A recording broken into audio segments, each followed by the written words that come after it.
big old eraser and wiped our history clean. So the story of the Southland couldn't be heard. I'm intrigued by your comments about Abe Lincoln. According to Paul, Abe Lincoln should never have gone to war. There were better ways of getting rid of slavery. Absolutely. 600,000 Americans died in a senseless civil war. No, he shouldn't have gone to war. He did this just to enhance and get rid of the original intent of the Republic. I mean, it was the iron fist. We still have slavery. Oh, come on, Tim. Slavery was phased out in every other country of the world, and the way I'm advising that it should have been done is do like the British Empire did. You buy the slaves and release them. How much would that cost compared to killing 600,000 Americans and where it lingered for 100 years? I mean, the hatred and all that existed. So every other major country in the world got rid of slavery without a civil war. I mean, that doesn't sound too radical to me. That sounds like a pretty reasonable approach. I guess one of the things that really bothered me when I started looking into this was when I found out that all of the other countries of the world that ended slavery in the 19th century did it peacefully, and that included New England and Ohio and Pennsylvania and Indiana, the northern United States.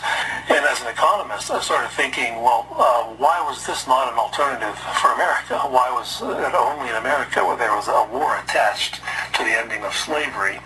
And that's why the subtitle of my first book, The Real Lincoln, includes the words "an unnecessary war." I think it could have been possible for us to do what England and Spain and France and Denmark and other countries did, end slavery peacefully. So what was the purpose? I've concluded that the purpose of the invasion of the southern states was what Lincoln said it was to destroy the secession movement, and he called it saving the Union. But all the death that was attached to that is the thing that sort of haunts me.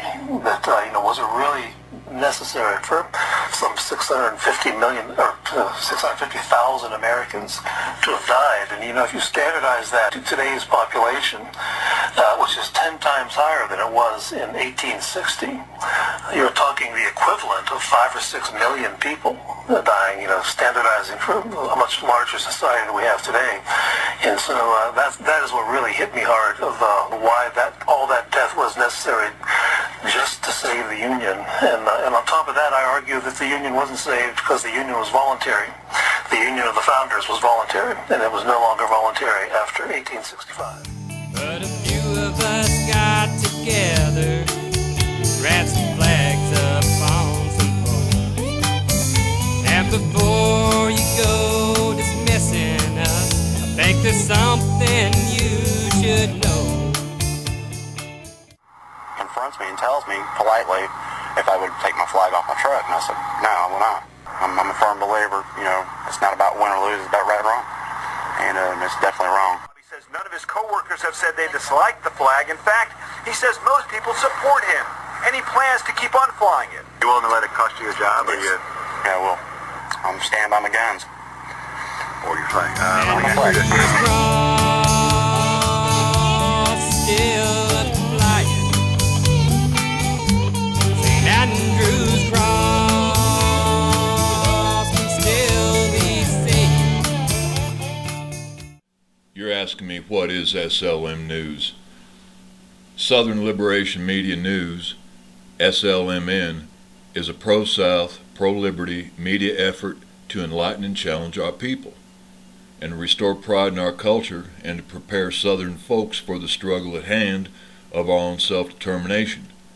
Our very existence, not just our freedom, is on the line.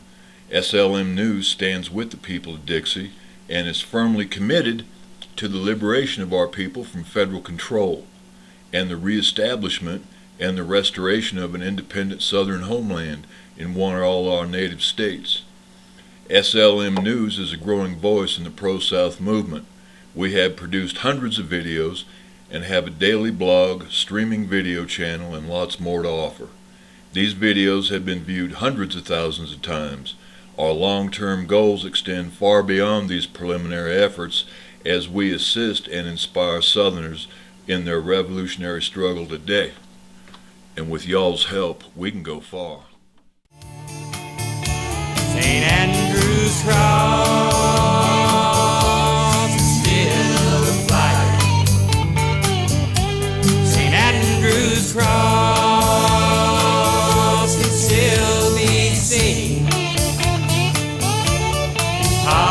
politician.